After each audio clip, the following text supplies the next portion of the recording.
Her wish had been fulfilled, and as Easter was close at hand, I made everything nice and cozy in her cabin. Her garments, bridal dress, veil, flowers and jewels, shoes, stockings, everything was at hand, with plenty of money too. What more could my dearest girl wish for or have need of now? Gently, I slid the coffin aft from the pilot cabin into hers beneath the little curtained windows, which were all screened against insects. There was a tank of distilled water inside for washing and drinking, plenty of clean linen and sterile cotton. Everything medical had been provided for, including Carol Dakin installation apparatus with solutions and chemicals. Her cabin was really the hospital of the ship. I started work loosening all the 100 screws which were holding the cover of the casket tight. This kept me busy until midnight.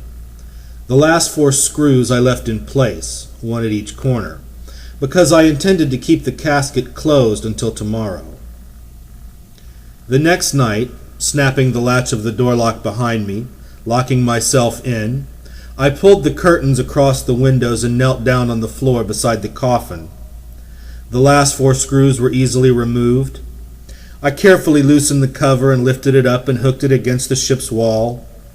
I can hardly describe the picture which unfolded before my eyes. It was a horrible and a saddening sight to look inside the coffin after 18 months in the grave. It was disheartening. My poor darling, how you have been neglected. Of course, you could not help yourself, and no one came to your aid. May God forgive me if I could not come to your aid in time to save you earlier. In your plight, your beautiful eyes broke and sank without anyone coming to bring you help. Your beautiful dress, it has decayed, and now it mars your beauty. My very soul was tortured when I saw her awful condition. I resolved that I would help her out of this awful mess at once. She was my beloved bride. My promise to take care of her was a sacred one. With the greatest care, I now detached the uppermost layers, which were overgrown and eaten up with slimy molds. I then got a large bucket and deposited rags into it until it was filled. Carefully peeling off all pieces around the head, face, and chest first, I found that many pieces had become glued to the skin. All of those which did not come off easily, I left on her body to soak for the time being, as it might injure her delicate skin, which I wanted to keep intact. The bucket was heaping full and heavy. It had to be removed quickly as the odor was overpowering. Then I prepared some soap solution and wetted all places and surfaces where rags were adhering to her body. Little by little the pieces loosened and came off, but not all of them that first night. Again and again I washed her body, tilting it carefully first on one side, then on the other, so as to wash the back and remove the rags from underneath. I also removed all uncleanliness from the floor of the casket. The bucket filled up once more and had to be taken out. When coming back, I rinsed her body and also the inside of the coffin thoroughly, but I used phenol solution this time for disinfecting and to remove the last traces of odor. After that, I dried her entire body, drained the coffin, and sponged it clean and dry. I placed new rubber cushions all along her body, which was firmly held together and still showed evidence of living loveliness. For the first time now, I could find a little time to rest, to examine her body and study its condition more thoroughly. I looked into the deep fallen cavities of the eyes, like deep empty black holes. I saw her dried up lips, slightly parted with her white teeth gleaming between them, and when looking so long and deep into those black openings, where once her beautiful eyes shone so bright, it was strange indeed. It seemed as if a pair of pupils were forming again deep inside, and were looking at me as from the bottom of a well, straight and seriously. And then I heard her soft voice speak into my ear. "Now you will love me no more, will you?" These words cut into my heart like an arrow. They set me on fire with sacred love for her. I assured her, "Darling, I love you more than ever before. If it were not so, I would not have taken you to me." Then, kissing her dry lips and breathing deeply into her lungs, Until her bosom rose, I unpacked her bridal gown and covered her body with it. I draped her with the silk veil and adorned her head and hair with a golden crown. She looked so wonderful now I could not resist the wondrous spell, and trembling with burning love, I sank gently into the coffin to her and kissed her as if she were alive. Long I lay thus, holding her closely to me, the living and the dead united in love. The sweetness of this was divine. Never had I dreamt that she had preserved so sweet and intense a love for me after being in the grave so long. Was it possible? I could hardly grasp or believe it, but here was the undeniable evidence. Life and death united together, eye to eye. Long and silent we lay. We needed no words. Words could not express the heavenly bliss that we were experiencing. We were two kindred spirits flowing together. It was soul resting within soul. It was sweet and lovely beyond human words or understanding. God bless her soul and body. Outside the night passed into dawn, and still I held her head and body embraced. It was hard to tear myself from this wonderful heavenly spell. At last I raised myself and laid her gently on the cushions, promising to come back by night. Then, covering her and lowering the lid carefully without fastening it, I went home. Throughout the day, however, I was haunted by conscience which said, "Why didn't you stay with her? Why didn't you guard the ship?" It must have been her voice reproaching me. It was true. I had left her alone and unguarded, save by the cover in the ship. I could not visualize any danger to her, though, as the cabin door was locked with triple locks. Besides, I was badly in need of a cleansing bath before I went to work, and furthermore, while cleaning the rags and mud away around her body, I had a number of microscopic slides taken with tiny specimens from various parts of her body before cleaning it, which I wanted to examine. I went to the laboratory to examine them for bacteria. After I had finished the examination, I found her condition better than expected.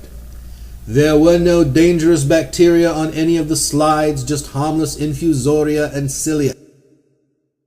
I felt sorry for any suspicion I may have had, although there was no real suspicion, only a little uncertainty. Anyway, I felt quite elated and happy over these results. Now I could sleep with greater peace, and I think Elena also approved. My angel was pure, despite the mud and slimy rags in which she had been lying for so many months. "Please forgive me, my darling," I prayed. "You are an angel in death. You are purer than many a living." I do believe in Brahmin wisdom, which gives a recipe for any incurable disease, namely, die and be buried for 1 year, then you will be cured. But there are very few who want to try it. But whether they like it or not, they will all finally have to take it anyhow. But the destructive agencies used by the embalmer will preclude any possibility of coming back again. At last, Elena had been cured of her disease. She died from pulmonary tuberculosis, and I had always found plenty of bacilli in my examinations. There was no trace of them now. For her to die was to be cured from TB. She was relieved of that evil which had destroyed her earthly life. It was the Easter morn of 1933. It was her resurrection indeed, when divine love has gently lifted my bride from the grave. How sweet she still was, even though some of the ravages of 18 months in the grave had not yet been removed. I washed her frequently with perfume soap and spirits of wine and eau de cologne, still loosening many bits of clothing from her body. Her beautiful hair also needed plenty of washing, as it was still partly glued together and to her scalp. By further examination, I was not surprised to discover small maggots of the gnat larvae type, which were feeding on blood around her head and ears and on the surface of the abdomen. I removed them easily with phenol solution. The surface of the stomach region and the lower abdomen was partly damaged and lacerated. I treated it with healing lotions and sterile packing, just like living tissue. I also bandaged up toes, feet, and fingers, as they had badly suffered in the soil and threatened disintegration. I moistened these bandages with formalin to arrest further decay for the present. I did not find any bad discharges. There was no putrefaction anywhere on the body, although parts of it showed indication of losing binding element of tissues. I also found deficiency of alkaline elements which had been used up by the cells. I applied a fine powder all over the moist surface of the body, supplementing the lost calcium and sodium, neutralizing the skin to some extent, leaving it nice and dry and almost free from acid. Of course, I avoided any corrosives, alum, and other mordants on her. Instead, I prepared solutions of a nourishing character with ingredients like olive oil or glycerin and others I wish to keep secret. The idea of awakening her in this condition was out of the question. To my great joy, I noticed that her nose, which had been damaged through the handling of the coffin, had taken normal shape again after treatment and on exposing her to the air. When I first opened the coffin, the nose and eyes had apparently disappeared. Now the ridge was perfectly straight again where the bone had cut through the skin and septum.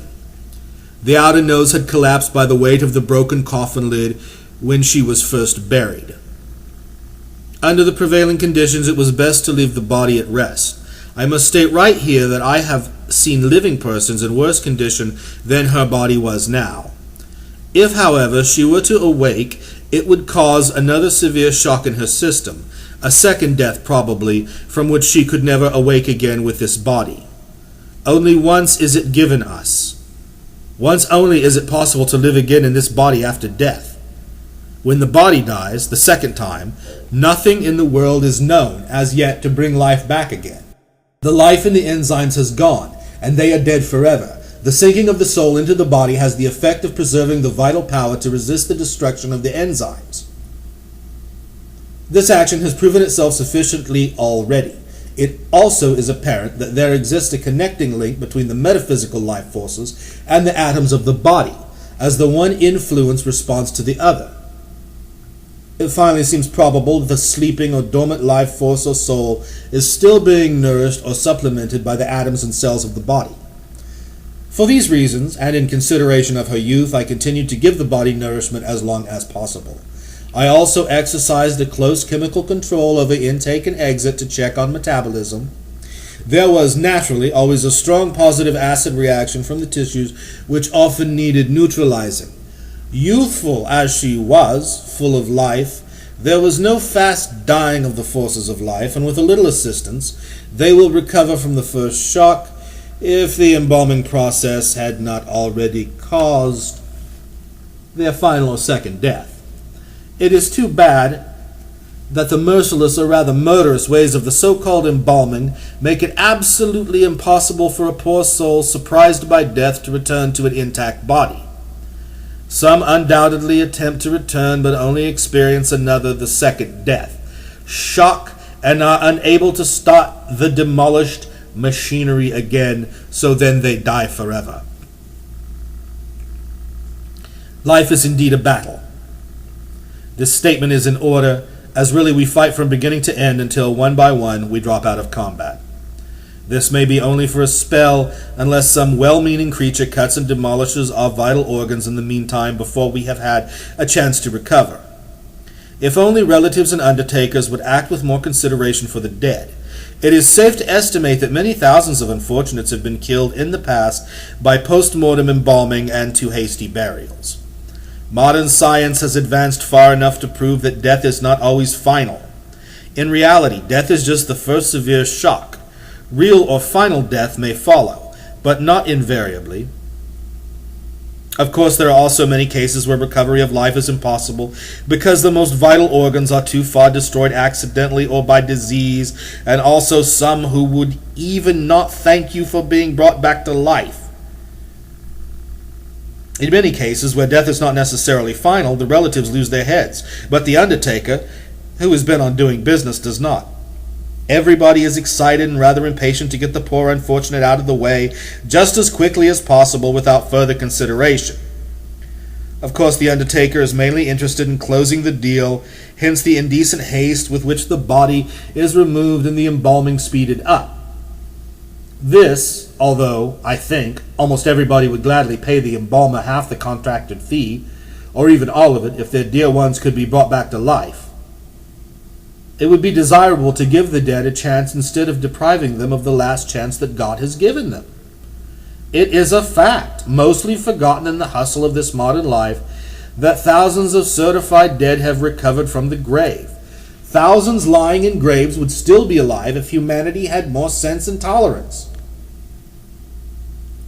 As stated before, I had given Elena a letter when her coffin was closed by the undertaker. When cleaning the body after her disinterment, there was no trace of the letter to be found. It probably had been dissolved by the acids which were released by the body. Owing to the fact that no trace of it was found, I forgot all about it until later when looking through the records. I found a copy of it, and as its contents have been transformed in actual accomplishment, there is no more reason for keeping it secret. It follows. Key West, 26/10/31. Date of burial. Elena, my darling Elena, my love for you is greater than ever. You are now free from all of your fetters, and you are free to go where you wish. Elena, please, come to me, sweetheart. I long so much for you. Tell me, what shall I do? As I cannot live without you, will you have me, darling? Then take me, or you come to me and stay with me until I can go with you, my sweetheart Elena. I had begun feeding her body orally with nourishing fluids regularly every day. When I gave her too much of one kind, she usually expelled it, so I changed over to other types of food the next day. Finally, the body adjusted itself to certain quantities which she would keep absorbed. Deliberately, I used only gravity feeding as the only safe way. By this method, the body recovered considerably and gained 20 pounds in weight. The treated tissues healed. After 1 month, I removed the bandage and splints from the nose. It had knitted firmly, and now she looked as beautiful as when she was alive. Lacerations on the cheeks and temple also had disappeared. I was obliged to correct her left arm, which had been lying across the stomach when she was buried. The Negroes who had filled the grave had tramped stones and earth on the top of the coffin with such a force that they had broken the lid of the box and casket. This had settled down on this arm and on her face, causing a deep groove across the abdomen which also required treatment. The arm itself had suffered strangulation of its tissue vessels, as had the abdominal vessels. The whole arm had to be straightened slowly at the elbow and shoulder joint. This I accomplished by a counterweight with a cord over a pulley on the ceiling, fastened to a bandage on the wrist. It applied a gentle tension until the arm automatically took the required position below the hip joint. The groove across the stomach straightened itself, but under treatment with hot solutions, in addition to warm internal infusions into the stomach and intestinal tract. It took quite some time, but I noticed with a great deal of satisfaction how gratefully the body responded and returned to healthy form and appearance. Even the expression of her face changed to divine happiness. She did not require words to express herself. Her face was so much more eloquent than words could be. Weeks and months passed. With the same routine of feeding and instilling vitamins into her body, she improved daily, and even her living expression returned. It was my daily happiness and supreme joy to admire this phenomenon, and I decided to make a plaster cast of her so as to have a permanent and non-perishable record. In order to make certain and to be sure that one, at least, would turn out perfect, I made several casts. I discovered that the fine oiled silk which I had used to cover and protect her face, eyes, and hair had fastened itself tightly to her skin. I left it so and painted over it with a thin solution of beeswax and balsam. Being transparent, her eyebrows showed through delightfully. I did not dare to pull it off her beautiful face, as the plaster of Paris, when setting, had pressed it so tightly against the surface of the skin. She looked as beautiful as ever, and it looked like her own skin. It also proved an effective protection against ever-present insect pests and microbes. Later, after incubation of her body, I had to extend this same protection all over her body. Only in this way was it possible to completely free her from those pests, which also doggedly found a way to attack her and cheat my rigid precautions, as I had to take her out of the incubator some day. Her face expressed the divine peace she was enjoying, and happiness which I could only attribute to dormant life in her body which, like a crystalline solution, will revert to its original form when letting it stand at rest. Her hair, which had been flat and lifeless in her coffin, had become alive again, taking its own characteristic waves and curls. Her hair even regained its electric properties, being attracted to my hands when they came near it. No matter what the cause, it indicated life, though different than before. It does not react as quickly as ours because we're alive. The body reactions do not come as rapidly as before death, owing to deficient motor nerves. Still, the answer comes slowly, of course, because the body now stands under the law of eternity, for which a year of our lives may be no more than a second.